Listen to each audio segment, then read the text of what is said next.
Hey guys, in this video we're going to talk about some of the most durable units that we have access to as Space Marine players, and also how to actually combat these units if you happen to be on the opposite side of the table from them. So without further ado, let's dive right in. And the first unit in this ultra durable top 5 is Primaris Crusader squad. One of my favorite unit packages you can have in the Black Templars. It's essentially a 20-man strong unit led by Grimaldus and his 3 servitors. Well, the servitors are following Grimaldus, they're not leading the Space Marines, but you get the point. 24 models in total in one unit. That's already quite an unusual thing for 40k in general and Space Marines especially. It consists of 12 Primaris Crusaders that have 3+ save and 8 more models that have 4+ save. The main durability point, apart from the quantity of models, is what Grimaldus gives the unit, and he should be leading them. There's really no better character to lead the Primaris Crusaders than Grimaldus, and here's why. You get to pick one of 3 abilities. It's either Advance and Charge, which is very useful turn 2, Extra AP in combat, again very useful, especially considering you can use that in combination with +1 AP strats like the Honor of the Chapter or the one in Righteous Crusaders, and actually get +2 AP on your chainswords, so AP3 chainswords. And the last one is the one we're looking for, is 5+ Filno Bane. So it's 20 models with 5+ Filno Bane. That is very annoying to kill. 40 wounds spread over 20 models, so any extra damage that your opponent does, unlike with vehicles or even Terminators, it just gets lost. As technically damage 3 guns are like the perfect thing to kill these guys, because on average you're gonna fail or pass one of the 5+ Filno Banes and fail 2 enough to kill a guy, but in practice you will roll at least sometimes some 5+ Filno Banes more than one, meaning that you will actually save models. Extra attacks will have to be sacrificed in order to finish off a guy. The unit itself is not terribly expensive for 20 models, it's just 280 points, so 14 points per model. In this video we're going to be using my sort of like standard good shooting metric, which is shots of strength 10, AP3, damage 3, hitting on 3s, which can be a lot of different profiles, but I'm just generalizing it here as this sort of universal good shooting profile. That's how we're going to be gauging on average how difficult a unit is to kill. And the top 5 is not actually based on how many attacks of this profile the unit can withstand, because there can be different profiles, so measuring just by one would not be that correct, but it gives us a good perspective. 81 shots of strength 10, AP3, damage 3 would be necessary to kill on average the Primaris Crusader unit without Grim and his servitors. Just for fun, it's about 5 points per shot in this case, and that's counting the 120 points for Grimaldus. So these guys are very interesting plug-and-play solution if you want to have something that is both deadly, durable, and pretty fast in your Black Templars army, which can pretty much only consist of Grimaldus, these guys, and maybe Sword Brethren, so you don't need to expand your Space Marines collection a lot to actually get access to these units. It's especially useful for people who play their own custom chapter, and you can just say that you have been supplemented by a crusading force of Black Templars. And if you're playing against this unit, what you want is either a lot of damage 3 attacks, especially with high AP that will be punching through the armor save, because these guys, their big problem is that they don't have invulnerable save. So if you have high AP and damage 3, you're going to be relatively efficient against them. Problem is, you are killing with what is essentially an almost anti-tank profile, or definitely anti-elite profile. You're killing 14 points per model Marines. So how actually efficient that is, it's hard to say. It depends on what your other parts of the list are. As always, I want to remind you about my Patreon 40k coaching service. If you're looking for help building your competitive rosters, preparing you for tournaments, or have any questions about your collection in general, check out the links for my Patreon in the description. Thank you. Next is the Redemptor Dreadnut. We talked a lot about this model on the channel, and for a very long time, actually since 9th edition. 210 points is his current price. He had different prices throughout the years, but one thing stayed the same, and it's the fact that it's a very versatile platform to add add to your army, especially if for now you don't have a clear picture of how you want your ultimate composition of the army to actually look like. You definitely can build a very powerful list without 3 Redemptors or any Redemptors whatsoever, and it's absolutely doable, no doubt about that. However, adding 3 of them into your list just solves a lot of problems for essentially what is 1/3 of your army points, and it means that you're gonna actually have quite a lot of points left to do other things and build around other units. Just caught myself thinking a lot of the times that there is pretty much no army that I own or play where I would be glad to see 3 Redemptors on the other side of the table. It's just not a thing. They're not a nice unit to play against, and almost anytime there is a unit that makes you feel this way, it probably is a pretty good unit. They provide a number of stat lines that are just pretty good against a lot of different things. Their Macro Plasma Incinerator, which is the gun you want in their case, there was a very small part of 8th edition, I think, where the Gatling was good, but since then Plasma was the thing you always wanted. I don't know why the Gatling has been so bad for so many years, no idea, but that's just how it is. The Plasma is actually great against heavy infantry, light and medium vehicles. It's strength 9, AP4, damage 3 with D6 +1 shots blast. So you're pretty much going to be pretty efficient against anything that is not higher toughness than 9. Why I always say that Redemptors, unfortunately, even though they used to be able to do that, they no longer can be your only shooting platform. They could when the Oath was full rerolls to hit and wound, and where you could designate 1 tank and then reroll all wound rolls against it.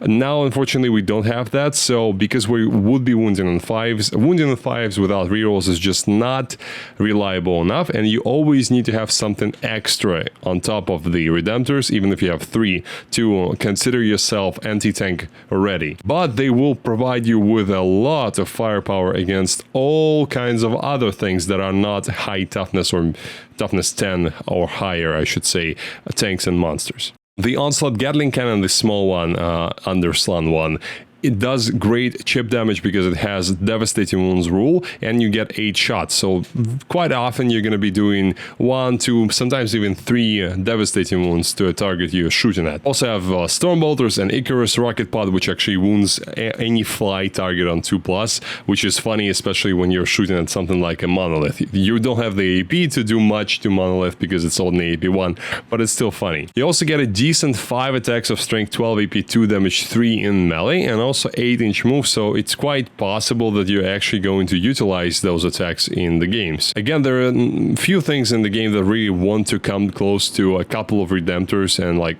okay, I don't care about those attacks. No, you do care, and in most cases they will do damage. They're not as deadly as they were in 9th edition, but they are not inconsequential. Most importantly for this video, the Redemptor is just a bit more annoying to kill than people usually expect him to be, especially if your opponent is not bringing a lot of AP4 Melta-style anti-tank shooting, which is exactly, by the way, what you need to have in order to kill Redemptors efficiently. You need something that punches through their 2+ save in cover, which needs to be at least AP4, better more, because remember they can still use Armor of Contempt, and it needs to be high damage, because the lower the damage is, the more efficient the -1 damage rule becomes that the Redemptor has. Any army that wants to rely on weight of high quality mid-strength, mid-damage attacks, like with rerolls and good lethal hits and things like that, with AP2 and damage 2 or maybe even 3. So armies like that, which are quite numerous now in the meta, especially melee armies, they will find it difficult to deal with Redemptors. They're just not convenient to kill with that. It would take 27 shots of strength 10 AP3 damage 3 shots without cover to kill this guy. Next ultra durable unit are the Assault Terminators, and here we are going to again be referring to the Black Templars Index. The unit costs 370 points, and despite the Assault Terminators being durable as they are, and that's why they are in this list, because even if you're not playing Black Templars, they're still going to be very durable and very annoying to kill. 4 wounds each at toughness 5, 2+ save, and 4+ invulnerable save isn't easy to deal with by any means for any army. It's not unkillable, but it is annoying. However, we can definitely step it up significantly by simply including a character with a Tannhauser's Bones enhancement. That is an enhancement that provides you with a 5+ Feel No Pain if you have selected the Uphold the Honor of the Emperor vow, which is the only one you really want to use with Black Templars. That's a Feel No Pain 6+ for the entire army, and also Leadership 5+, and the Terminators that have the Bones enhancement will also get 5+. And 5+ Feel No Pain on Terminators that have 4 wounds a model is an absolutely miserable stat line to try and punch through, especially if you are using Armor of Contempt and you have cover on these guys, and you will have cover. You can also attach a character to the unit, of course, and you need to in order to have the enhancement, and good options for that will be Ancient, that gives them OC2 instead of OC1, so it's easier for them to contest objectives, and +1 to hit when they're below starting strength, so as soon as one guy goes down, the whole unit now hits on 2s. Another option, which is I think also good, is Chaplain. Unfortunately, you cannot stack these because the Ancient does not want to be in the same squad as the Chaplain. I don't know why.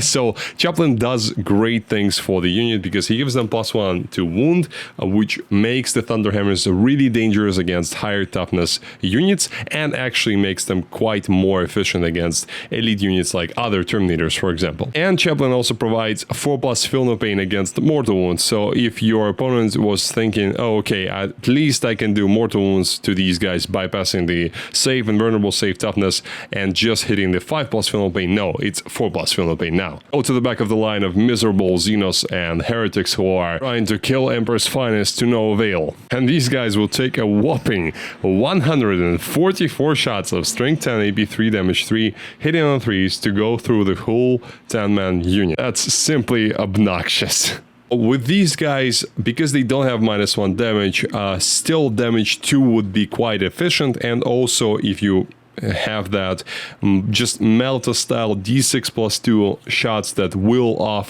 often roll like 5 or 6, and then if your opponent is unlucky and rolls bad on the 5+ Feel No Pains, they'll be losing models, and as soon as this unit is back to like 4 or 5 or even 3 guys, it's not that dangerous anymore, and you can just ignore the rest of it. It's at least how I would approach killing this unit, even though I'm sure it would be a very painful process for both of us.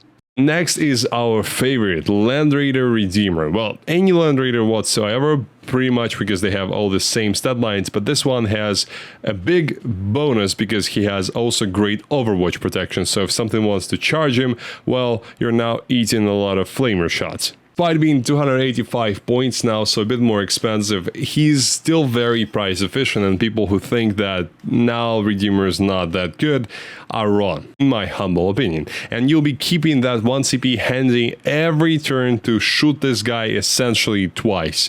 Yes, your Onslaught and Multi-Melt and Stormbolter are not gonna hit nearly as well, but they will still be able to shoot, and your flamers, most importantly, will be firing again. That reminds me of the old Hive Guards in 8th edition. I think they even survived, yeah, they definitely survived until 9th edition, until the new Turnit Codex, where they removed that stratagem, but they had the 2 CP fire again strat, which was used every single turn, and you used to just know that, okay, Hive Guard is going to activate at the end of the shooting phase to try and finish off something they did not kill, with no line of sight, by the way, actually, and there was no, like, only hitting on 4s rule back then, so they were hitting on 3s, I think, and you could even get, like, reroll 1s. That was just my nostalgia about 8th edition, sorry.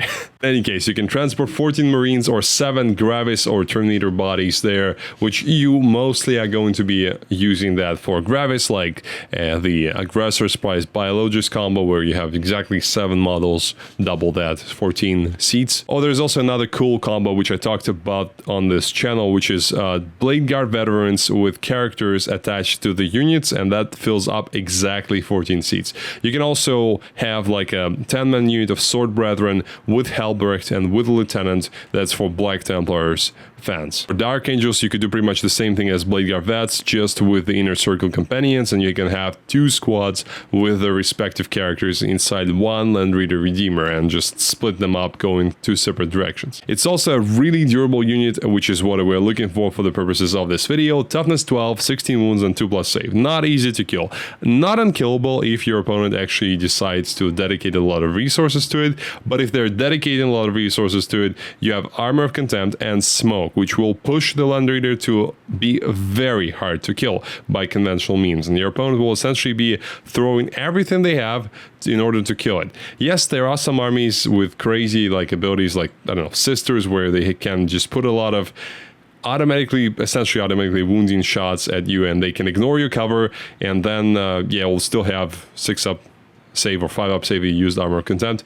Or actually it will be 6-up because Castigators, they will make it a AP 5 Melta with ignoring cover, which should not exist in my opinion, at least not for the price of Immolator, but that's talking about the Sisters being a bit broken in my opinion. That is a very narrow case. In most cases, for most armies, they will struggle to kill the Land Raider if you want to protect it. And if they do, that's 285 points. It's not nearly 1/3 of your army. It's not that expensive. To put it in perspective, that's 78 shots of strength 10 AP 3 damage 3 in order to kill the Land Raider, and that's in cover because I don't see a world where Land Raider would not have cover.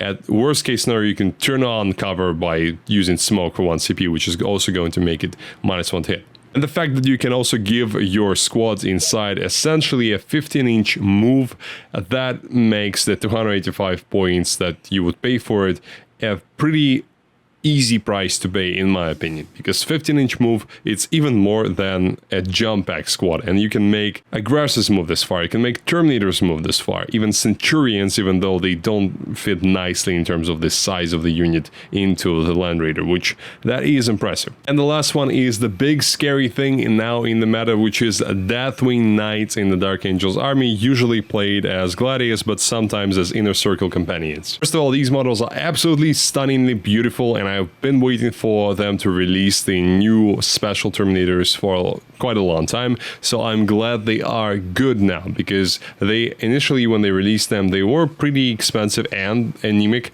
then they made them cheap and anemic, and now they are not anemic and not cheap, and they're almost in a good spot. I think they might raise up the price like to 250 points per unit of 5, maybe, if they see they're a bit too much.